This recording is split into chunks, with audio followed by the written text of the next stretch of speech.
Alright, let's talk about my perspectives on BCI, brain-computer interfaces, and 221.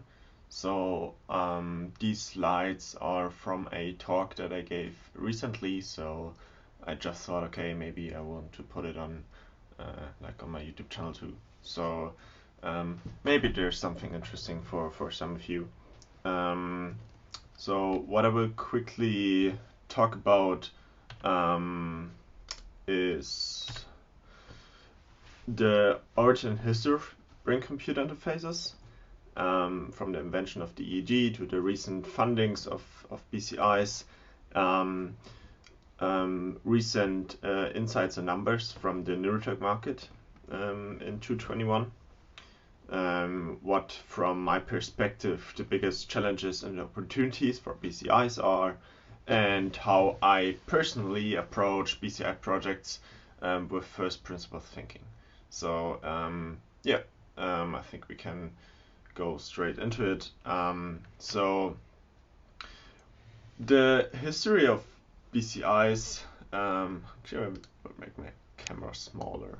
Yeah, I'm not that interesting. So the history of BCIs is actually started in the, let's say, early 1920s, when Hans Berger invented the EEG. So maybe some of you heard this already before, and it's basically, a way to read the neural oscillations from the electrical impulses in your head. There's a great paper where with the one star, what you can see from psychic energy to the EEG, perspectives from biology and medicine from 2001, where the, let's say, personal history of Hans Berger and the invention of the EEG is explained like really, really great. But yeah, so that was basically the first start into the world of BCIs. Of course, I will not talk about every single step in the BCI history, because like there were way too many, but I try to make the most, or talk about the most important points maybe. If there's something I missed, what you think is important, you can let me know. In 1973, there was Jacques Vidal, I hope I pronounced it right, who wrote a very important paper called Toward Your Direct Brain-Computer Communication, where he was basically really the first person, or the person who termed the term brain-computer interface in this paper in 1973. So there are a lot of like other words like brain-machine interface and mind-computer interface, mind-machine, and blah blah blah.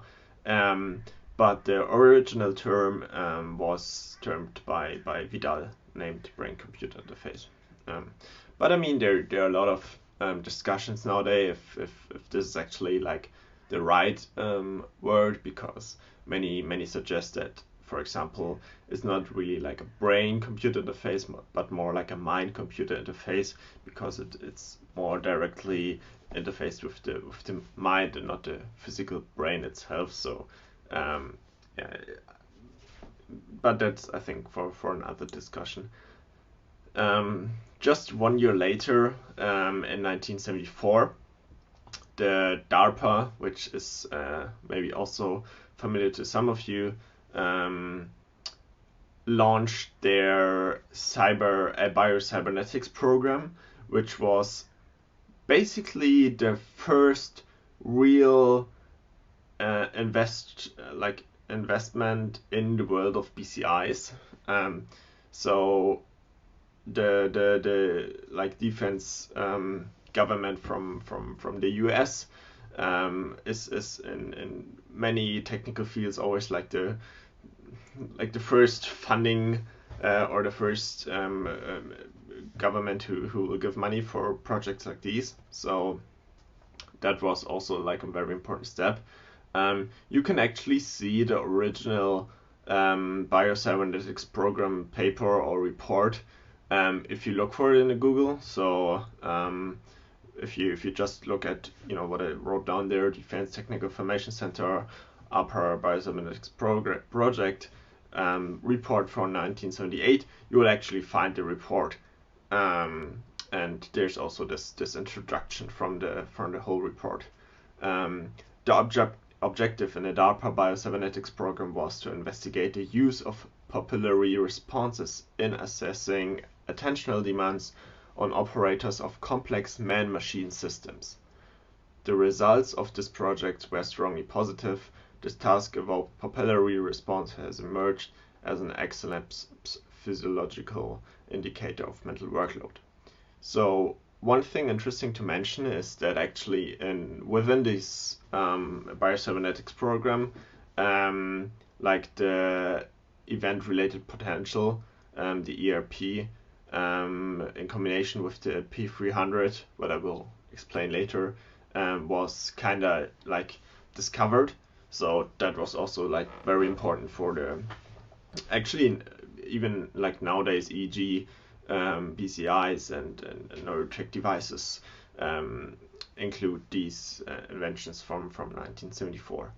So in 1988, there was, so we recently discussed that the in this biocybernetics program, the P300 like speller or the electronics got discovered, and some years later it has its like first research usage. So the first usage of the P300 speller. In this quick video you can kind of see, so that's not the like video from 1988 but just a random P300 speller, but here you can kind of see how it works. So you can type in words just by thinking about it.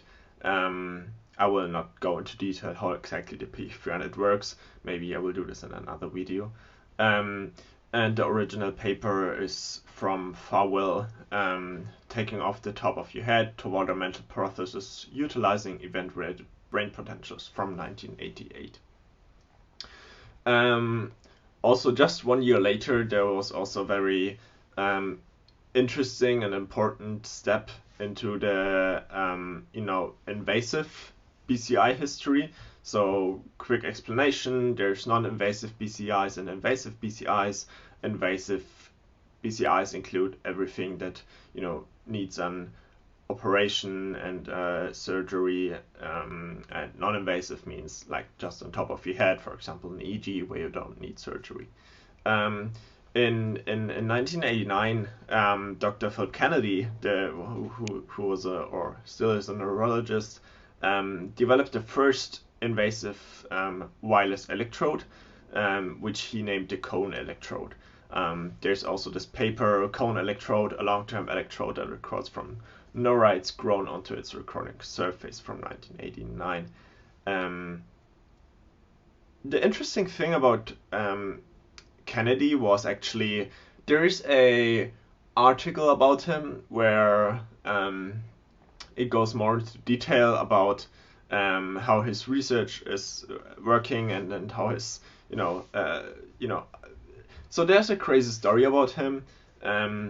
So he developed this cone electrode, and in his lab in the following years after the invention, it never really 100% was used in research, and it was an important step, but the electrode was just not that good enough to be further developed.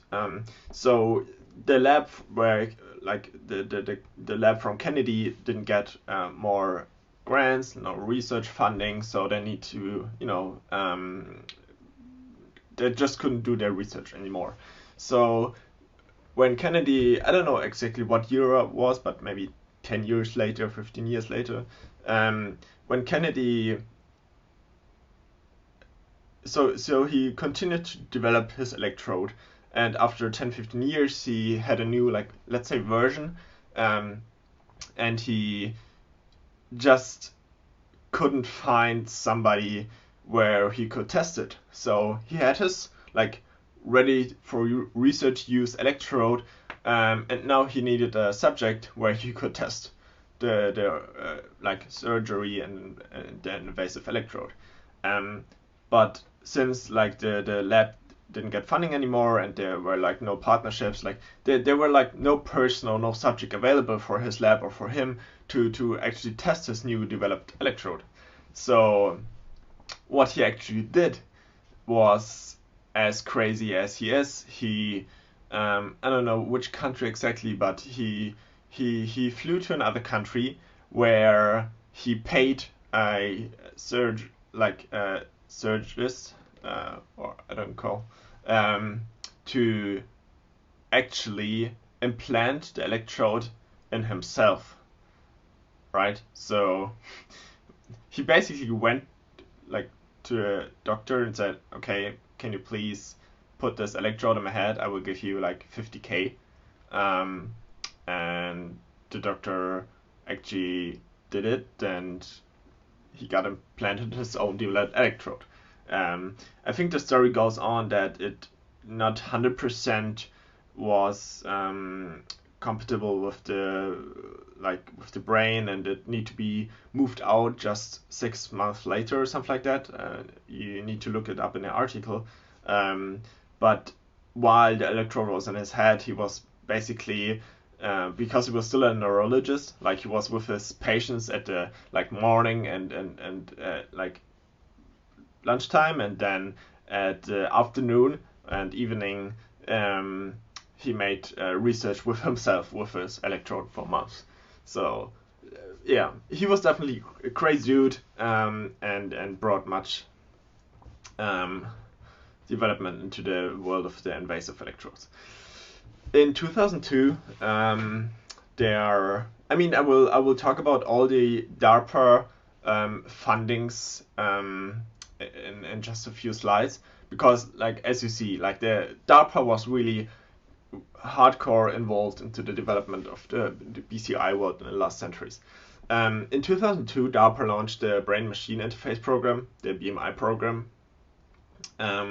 There's also like a paper, DARPA to support development of human brain-machine interfaces from 2002. So if you want to look that up, but again, I will talk about that in just a moment. From this brain-machine program, actually also funded by DARPA, BrainGate, made their first invasive BCI in a patient in a clinical trial in 2004. So what you see here in the picture is actually the first person who got a invasive brain-computer interface, like really in his head. And in the following years, BrainGate has like several other successful implementations of invasive BCIs in patients, and still nowadays, which is now BlackRock brain-computer interfaces, if you want to look that up, because they bought the technology of BrainGate. So if you want to look it up, what nowadays it's BlackRock. In 2013, the Brain Initiative by the Obama administration was launched, also in cooperation with DARPA. So, and in 2016, again DARPA launched the NESD program. So, yeah, but since I now talked so much about fundings by DARPA, I found these. There's an cool blog called Neural Interfaces, where these numbers and data analysis are from. So shout out to the blog and full appreciation. So here you can actually see all the, or let's say most of the fundings and programs from DARPA in this slide, divided by non-invasive and invasive.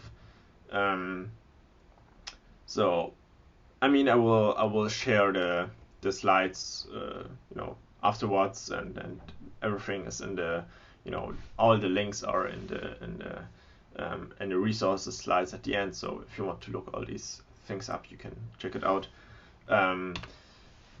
This is also interesting as still fundings by DARPA. So we have we compare here what kind of, from where or into what the research from or fundings from DARPA go in. So blue is enterprise industry, orange university, green nonprofit, and red is startup. I mean, you see that, of course, there were there may be not that many nonprofit and startup fundings, but one interesting progress you can see is that from the 1970s till the late 2010, a lot of enterprise and industry research projects were funded by DARPA, and in the recent years from 2010 to 20, actually there were more university research projects also funded by DARPA, which is, I think, cool progress. And here is the last slide, comparing the volume of the investments by DARPA compared by invasive and non-invasive.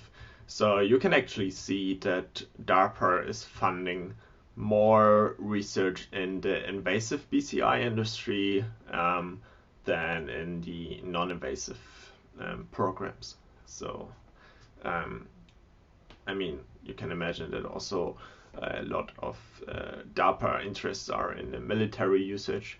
So they're having. I mean, you can now discuss ethical problems regarding military usage of BCIs, especially with non-invasive, with invasive BCIs. But I think that's also a topic for another video. But I thought maybe that's interesting for you. And again, these last 3 slides were from the blog Neural Interfaces, which you can definitely check out. So now there are some interesting insights and numbers from Neurotech market from 2021. So there's a website called justneurotech.com, which publishes Neurotech, again, like Neurotech market numbers, investment opportunities, and investors, and all different kinds of cool stuff. So I picked out the most interesting stuff and most interesting insights and put it on the slides here. And again, if you just go to neurotech.com, you can also find you can find stuff like this, which is, I think, really cool resources. So very important, there's a difference between brain-computer interfaces and actually neurotechnology, at least regarding the following like numbers and insights. So neurotechnology at itself is defined as the assembly of methods and instruments that enable a direct connection from technical components with the nervous system. Therefore, not only BCI startups are included, but also those who work on brain stimulation, imaging, like neuroimaging, infrastructure and software for data processing, surgery robots, and stuff like that. So brain-computer interfaces are like just one part of neurotechnology. But we look here actually at the like neurotech market and not at the brain-computer interface market. So that's why it's important to state. One really cool, and again, like these numbers are from a report from Neurotech, so the resources are also at the links at the end of the slides. One really cool thing is that just in the last 10 years, the investment in Neurotech company increased 21 times. So what you can see here in 2010, with $300 million or $331 million to now 2020, $7.3 billion. So we see a like really growing investment market into in the whole neurotech just in the last 10 years. So that's a pretty cool sign, and of course, it's it will probably grow at the same growth rate. So excited what the following years will continue. I mean, it's no surprise that the US is definitely at the like crazy head of or at the lead of neurotech investments or companies where the investment goes in. You have the UK at just at the amount of funding UK, Israel, Canada, and Germany, and then like all the countries have like similar type of funding, and then you have like the US with 25 billion. So I mean it's probably clear how funded the US is. I hope that other countries are following up. There's an interesting article also linked here where they describe why it's possible that China will catch up very fast because just in the recent 3 to 4 years, the Chinese government funded a lot of BCI projects and programs, so which are currently going on and will you will see the results in the following years. So and we saw this with other technologies in the past, right? So it could be probably maybe China will catch up. Maybe some of you know the Gartner hype cycle. They are also not very clear about where they want to put brain-computer interfaces. So you see at the left, in 2018, they put it in the section of peak of inflation expectations, brain-computer interfaces. In 2019, they didn't include it at all. And in 2020, they put it again, the innovation trigger, I think, or yeah, where they put the like two-way brain-machine interfaces, BCIs. So they're not really sure, actually, I think, where they want to put it. So based on all this, I think there can be 4 conclusions. So first conclusion is why Neurotech has not boomed in mass market yet. I mean, you see such, despite all the great accomplishments in neuroscience in the last years, I mean, you see the stuff from Neuralink, but you see also, which is maybe more publicly or maybe more people know it, but also in all these labs and research, there's actually a lot of stuff going on. But in the industry, all the companies are really struggling to enter the mass market because huge R&D costs. People are not really aware of the benefits of these devices, and like the market is just slow to accept the technology, and most of the BCI companies or consumer BCI companies are just they're not hyper growth. They're there and they have some customers and maybe they make some revenue, but there's not these hyper growth BCIs companies. They're at least not for now. One interesting thing is the COVID-19 impact on the BCI market. I think there were more people interested now in the Neurotech market since the pandemic, since it just brought more attention to the mental health market, or many people discovered their own mental health issues, and it just highlighted the health challenges, where now many startups could look at the problems and develop solutions for it. So besides all the negative stuff, maybe the pandemic was kind of an accelerator for the industry to get more people into the field. investors are changing their approach to funding the neurotech market. I mean, what we saw earlier, the 21 times more investment just in the last 10 years is a great sign for the investment by VCs, government, and corporates and stuff like that.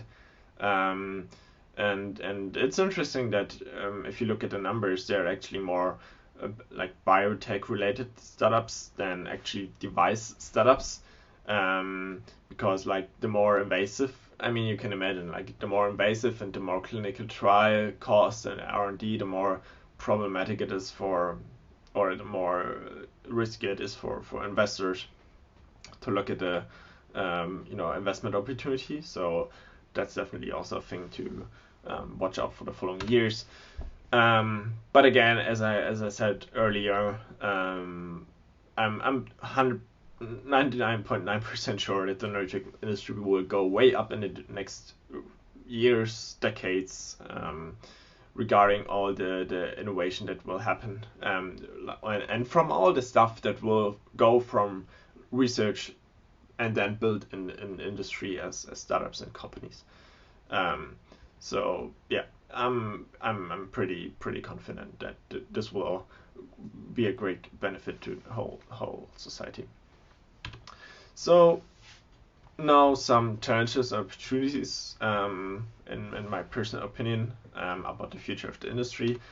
So I see 4 challenges and 4 opportunities. First challenge is that it's not a surprise to most of you probably, but we're still very limited about what we know about the brain. It's not that we don't know anything about the brain, that's not true, but still there needs to be done a lot of research to know how we can integrate these devices better with the nervous system in an effective and reproducible way. One thing that's also a big challenge that needs to be solved is that the whole neuroscience research has to move from small scale collaboration toward large teams, because especially in the BCI industry, or the whole field of BCIs, is just there's so many fields involved, right? You need like neuroscience, electrical engineering, software programming, or you just need people from several specialized people to come into one room, and in order to solve big problems. So we need to go away from just small specialized teams to collaborative bigger teams, to make a real contribution in the medicine and understanding the brain. I mean, we also see that these direct-to-consumer neurotech have multiple challenges: safety risks, data protection, transparency, lack of ergonomics, and also what I call the science fiction anxiety. So I think it's still a problem that the dystopian future, what many science fiction movies and books and stories described in the past years, formed the view of the people nowadays, how they look at neurotechnology, because they saw Matrix and so no, they don't want this and are really scared. So that's why I call the science fiction anxiety needs to be like the people need to be, you need to talk to them and say, hey, that's actually possible, hey, and that's not possible, and regarding safety risk and ethics, you need to just talk with the people about it, and don't let them think that everything is in science fiction. And yeah, some also very, I don't know, sad or problematic thing is that the FDA approval rate for new technology is very low. So I think it's like 8.4% devices are approved by FDA compared to other therapeutic areas. But on the other side, we also have cool opportunities. So we can, I think in the last years and last decade, we saw a huge progress into, the understanding of big data sets from the life sciences. So we have huge progress in all these like computational neuroscience, computational biology, computational chemistry, and all that stuff. Just recently, we saw what from DeepMind the AlphaFold project evolved into. So I think that's really a cool thing, and it just started. So we have so much data to progress, and this whole challenge or the whole opportunity of bringing now computation to the whole research field is just a great way to make progress. The FDA and other regulatory organizations give more and more guidance providing these devices. So in May 2021, so just a few months ago, the FDA provided a guide, implemented BCI devices for patients with paralysis or amputation, non-clinical testing, clinical considerations, a guide. So you can look that up and see what they actually want from you if you want to develop a device like this. So that's really cool. And also companies like Neuralink, you can think about them whatever you want, but they just bring awareness to the whole industry and brings more people in who are more interested, maybe more research, which involves to more companies and more funding.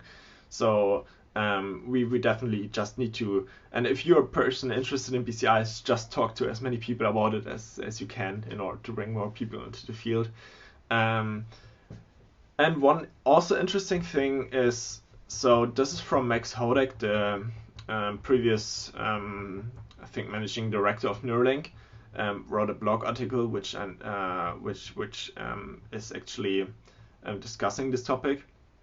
So he said that technology will disappear into nature. So his prediction is that in the future it's not better smartphones or AR glasses, it's making the sensorium itself directly programmable and maybe even adding these sensors entirely. So we always in the 70s, 80s science fiction movies and books we always saw that, or the people always thought that we have like bigger screens and more screens and blah blah blah. But actually I think gets like smaller and more comprehensible. So the next step is actually to make it, when I say technology into nature, like nature is our body, right? So directly into the brain. So that's actually just the next step. So what was internet and smartphones in the last decades will be brain computer interfaces and neurotech in the next decades. So yeah, I think the last thing I can just quickly talk about. So that's actually a project I'm currently involved. Many of you know the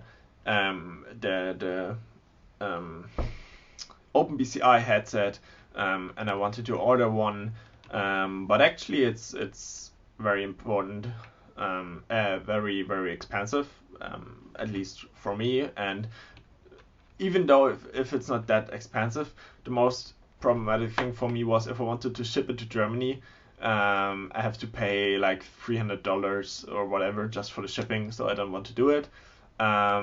So that's why I'm currently building my own BCI, like EEG headset.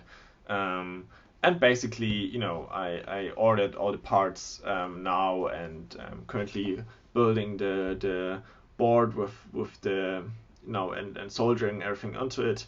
But basically, you have your dry EEG electrodes, where like you record signals. Then you have on this motherboard your there's a very like famous amplifier chip who's called the ADS 1299, which I use, which is an amplifier and an analog to digital converter at the same time. It's I think actually also like the most expensive part of the whole project. And then you can, because you record the signals like analog signals, and then if you want to like view it on a computer, they need to be digital. So the A&D converter does exactly this. So converting it from analog to digital before it got amplified. and then there are several ways. You can use a Bluetooth dongle, you can use a Wi-Fi dongle, but some way of at least you can also make a wired transfer, but I prefer wireless. So you make a wireless transformation of the information to the computer, and then there are open source software like the BrainFlow visualization software, where you can actually digitize these digital signals. So yeah, that's what I'm currently doing. Yeah, and it will cost me about $300 to $350. So when you see the slides, there are also no additional resources. I put some Neurotech journalists, influencers, and conferences into slides or Excel sheets. I'm also working currently on the nowadays biggest actually database of Neurotech companies. So I will keep you up to date how this will evolve. But yeah, that was basically it. There are some sources again. I will share the slides into the just description of the YouTube video if you want to look at these stuff. So that's it. I hope there were some informations that were interesting for you. I did this as a whole one take, so sorry if there was some mispronunciation or misinformation. If there was something, please let me know so I can correct it for myself. But yeah, thanks for listening, and enjoy the day. Go out, meet some friends. Bye bye.